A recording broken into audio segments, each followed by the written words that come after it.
me, Celine again. Welcome back to my channel. And today, I'm gonna do a haul. And mga nakuha sa PHNOM na mga items. And I did not really get much. Kay ang akong bag, puno na kayo. And yes, but I can't help myself. Ang pakapalit yung ko, especially kung ako sa mga night market. First, so, yes. First nga akong napalit. Wait lang. Akong napalit kay kanang pens. So, pag-abot na ko dire sa Cambodia, you have to fill up something for like departing or arrival form. So, maginan nakay ano. Tapos I was panicking kay wala ko yung ballpen. Like, my God, just that one. And this is $1.40. Yes, $1.40 for this one, this black pen. And the next one, I got the pink one because this is really cute. Kay ang iyang kanang magsuot ka ba, cute kay siya. I like it. Or siya like crystal cute. And then just pink. I got it from Bangkok Thailand shop nga naa sa PHNOM. So yes. And it's only like a dollar shop. Like everything is $1. First item that I got from the dollar shop. Look at na pa siya price. $1. Yes. Pa siya price. $1 shop kay kini brush. And I like it kay pink ang dari din iyang handle kay more mint green.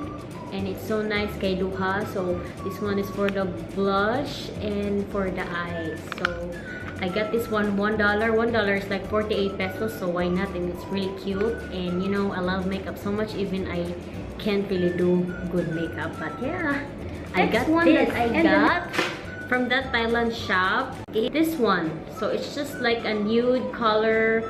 And I can put my like toiletry here because katong akong makeup bag, which katong makeup bag kay kanang na siya maigo. Yes, I got this for $1. So why not? It's very cute. I like the color. The color jud yung color jud akong na-crushan yun kay nude siya. As in pang class na color. Yes, next item from the night market. So nakuha ko ni sila sa night market. Ang first nga akong napalit kay kani. So this is really cute. I like it. I can see myself wearing this on the beach or whatever. And I'm going to the island, so that's why I got this one. And it's really cutie. Diba? Cute siya. So this is $2. So why not for $2? It's so cute. Ay sayal din siya guys. Dili din siya. So the next one I got is this one. Kaya akong gaganahan ani kay yung side. Cute guys tanan yung side. Then na siya ano na nga. Siya drama nga inan ha. So na siya drama, di ba? So I like it. And it's only $2. So it's really cheap. I like it. And I like the color, you know, I love it. The next, the last one. All to December, guys. And I'm inviting you all kay ganang magkanta ko sa homecoming sa Hingog City Comprehensive National High School. I already confirmed that. And that's why I got this, I got this very nice top dress for that. And maybe muna akong suoton sa homecoming. And I'm gonna perform. So this is the last one that I got from PHNOM. It's really cute. And yes, shiny, shimmering, splendid, and yun ever like that. And then ang iyang likod, like emotion ribbon or whatever emotion niya. So it's really cute. Then muna siguro kung suoton sa homecoming kaya mag-performan ko. So I think I need a shimmery again.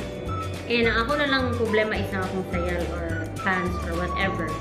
So kana na lang. And I still have so many time to look for that. Ano akong nakapalit and I love it. I love everything. Ko nagpalit og daghan kaayo sa PHNOM kay you know my bag is really full and I cannot put anything anymore. Yes, I can't put anything anymore. So probably this is the last haul that I'm gonna do before I get back to Philippines. Because you know, it's so hard, it's so heavy. That will be all for today, guys. I hope hope you enjoy my haul, and yes, if you enjoy, give it a thumbs up, share my videos, and subscribe to my channel because I upload daily. I'm trying daily, you know that. And I love you so much, and goodbye.